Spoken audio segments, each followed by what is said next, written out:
Welcome to Electric Ballroom in London. We're here with Biff from Saxon to celebrate the release of the Decade of the Eagle compilation, featuring Saxon's finest songs from the first decade, and may I add, some of the most important music made during a golden era for British rock. Now, Biff, one of the reasons we're here is because this was the place where you did the first ever Saxon headlining show, 2nd of February 1980. What are your memories of it? Not much, really. Well, does this help? This helps. Let's have a look. This is the poster from the gig. Yeah, I do remember. Angel, Witch and Sledgehammer. Yeah, 2nd of February. That can't have been long after the album came out, can it, really? It was just a month before Wheels of Steel, I think. Was it? Yeah, was it full? It was reasonably busy. Yeah, good. You were obviously there, right? I was here. Yeah. And quite a few other people. Yeah, come check us out. Yeah, I remember it, yeah. It's great. Street Music, that was... who was that? Street Music, I remember that promoter. John Curd. Yeah, John Curd, that's the one, yeah. We did the Lyceum as well for him. Yes, we did quite a few shows around that period. I remember the gig, yeah. It's, it's back in the day when we were starting to happen, you know. Was it an important moment for you to be headlining in London? Well, yeah. I mean, London was the place to be. You know, if you got any shows in London, it was a bonus. Coming down from the north, we'd come down the transit van, you know, and yeah, it was good. We messed around in London for quite a long time, trying to get noticed, and we didn't get noticed. Actually, we got signed from a place in Wakefield, but you know, these are the gigs that you know. The history of that sort of era, 1980, is in this part of London, actually.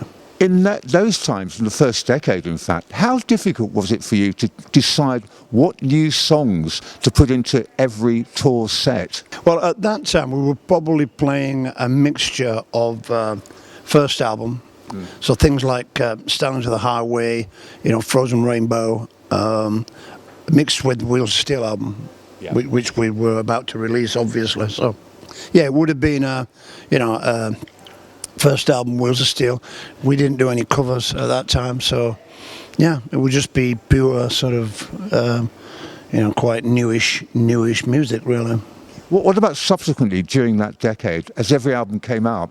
Did you have to sit down as a band to decide what's going to work live for the new album? No, I don't think so. I think like today, I think it sorts itself out. Do you know what I mean? By audience reaction, people wouldn't have known the songs at that point if the album wasn't out. So it would be just a matter of people, you know, getting off on what they're hearing, really. So it was back to the roots of play the new song live. If they went down well, stick them in next night, you know, trial and error, really. Did you ever, during your first decade, actually go on tour and introduce a new song before it was actually on an album, leaving apart Wheels of Steel subsequently? We've done it a couple of times, but we did it in '79 with Motorhead, because I mean that tour was '79, and you know, I don't know if Wheels of Steel was in the can at that point or not. I don't think it was, actually. So on that tour, we'd be introducing new songs. Yeah. You know what I mean? Yeah. So I think we'd written the album. So we would be introducing new songs, definitely. What about later in the decade? Yeah, we have done new songs from now and again, but usually with us, we go in and have a writing session. And then we write the album and then we record it. So we don't have a lot of trying songs out live, if you know what I mean. Sure. There's not a lot of that goes on with us.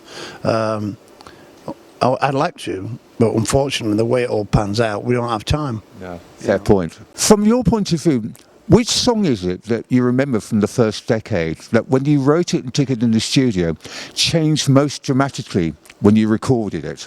Not much of it, to tell you the truth. You know, we'd routine a song, we'd like fine-tune it, you know.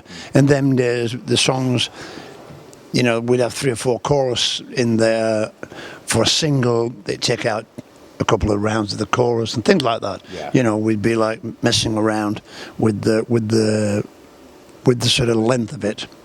if you know what I mean. Yeah, In them days, it was still 3 minutes was the golden rule.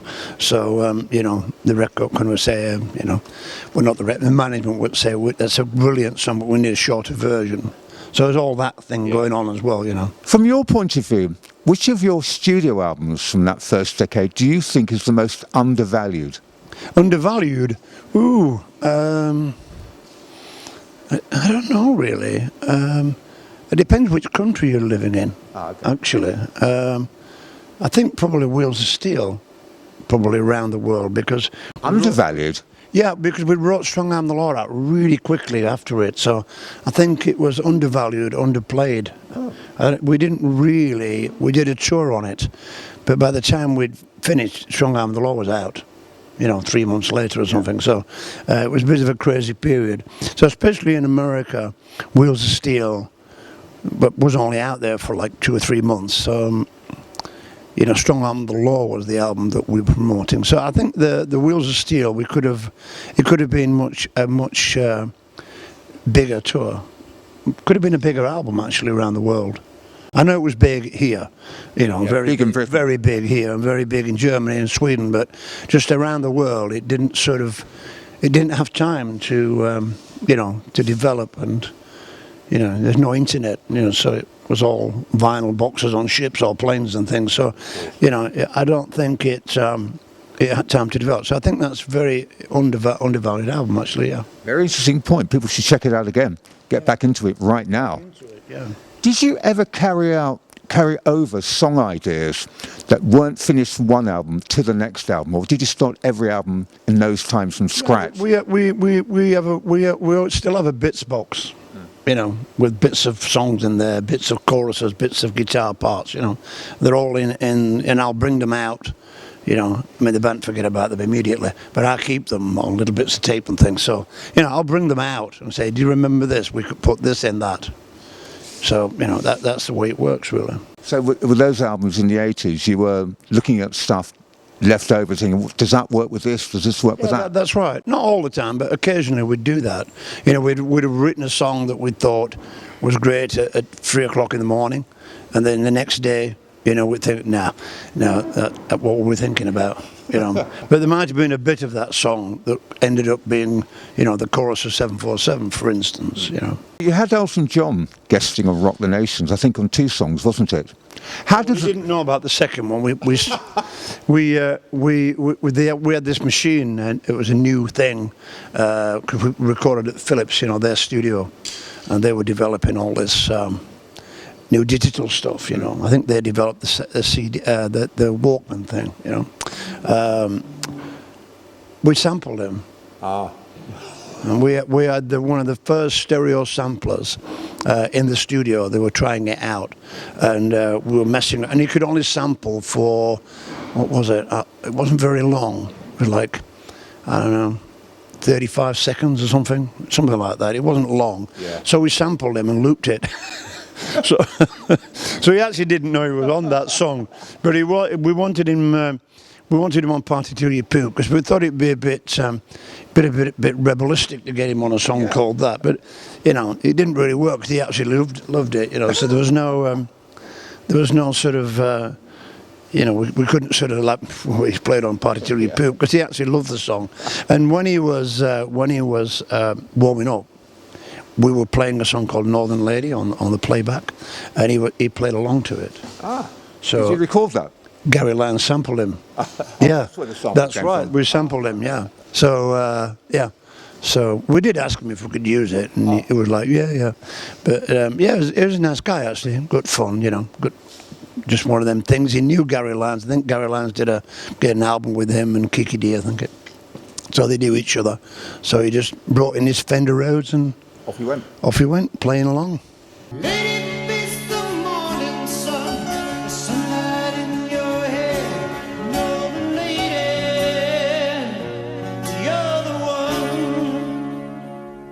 Did you get close to having any other major names contributing to other albums? No, we didn't really. We never really had any. Our closest friends were probably Motorhead, and them days. You know, we were quite close to Judas Priest. We did early tours with them as well. But no, we didn't really do the guesting thing. We were more interested in producers. You know, getting a great producer, which I don't know if we did or not, but you know, we were trying. You have some great producers who worked for you in that first decade. We have. We didn't have the ones we wanted, but it turned out great. You know, I mean, it turned out really well. At the end of the day, you know, if we'd have had a, you know, Ron Neverson or a Bob Rock or something, it might not have turned out how it did. You know, it was all a bit in-house, if you know what I mean. A bit of a do-it-yourself attitude them days. Well, what's nothing wrong with that. It's nothing getting wrong what with you that. want. Yeah, it's what we wanted. Yeah. Of those producers you worked with in that first 10-year period, which is the one who made the biggest contribution to the way Saxon sounded?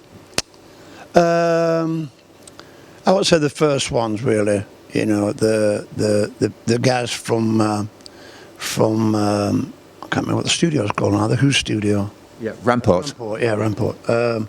Yeah, I think they sort of set the standard for the Saxon sound, really. You know, hard guitar-led music. You know what I mean? Pete Hinton and Wilbur Dick. I think so. Yeah. I mean, you know, our manager at the time produced the Denim and Leather, but I don't know if that was just a money thing. But anyway. But yeah, you know, it worked because, like I say, in them days, we'd written the songs, we'd routined the songs on our own, in our own little Porter studio thing, so they were ready to go, really. The only thing they were looking for was the performance. There wasn't a lot of rearranging going on, you know what I mean? Like I said, just singles and not singles. I mean, still to this day, when we do 747, majority of the audience sing the single version. But we do the album version, which has got a double chorus, right? Yeah, it does. And you'll find if you listen to any of our recording, the audience go on to the high part on the first chorus, which is on the single. So I'm going like, no, we don't go whoa yet, you know. It's like we go on the next one. Yeah, so it just shows how these things, how many singles we sold, you know. And the power of singles. It is, and you know, we're on the radio every half hour, you know, so it gets into your sort of mate. I think it just gets in there, doesn't it? Yeah.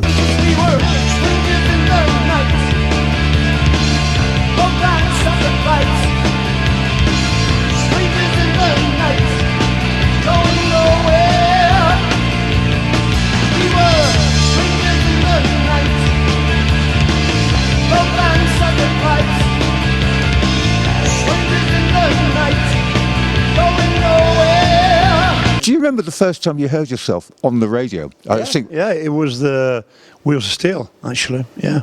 We were driving around. It was in there. I think we used to drive around to listen to it actually on the car radio. You know what I mean? So we had an American car, so the sound system was fantastic.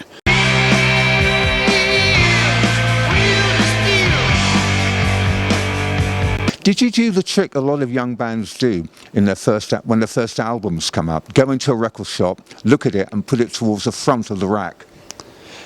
We did do a lot of that. Yeah, we did actually, especially in America. We were like, find the album, stick it at the front of the rack, and I'd buy a single and buy an album. Oh, you would? I would. Yeah, I went out and bought all of them. Yeah, I still do if I see one. You know, in a new album, I'll buy it. Just keep it in the package and just buy it and throw it in the cupboard. Oh, fair enough. Do you ever get recognised in record shops in those days? When Wheels of Steel was big, yeah, it was a bit crazy, yeah. What was the moment when you realised Saxon were now a big band? I think maybe, you know, halfway through I think when 747 went in the charts, I think we thought, well, you know, obviously people like us. We're not a flash in the pan.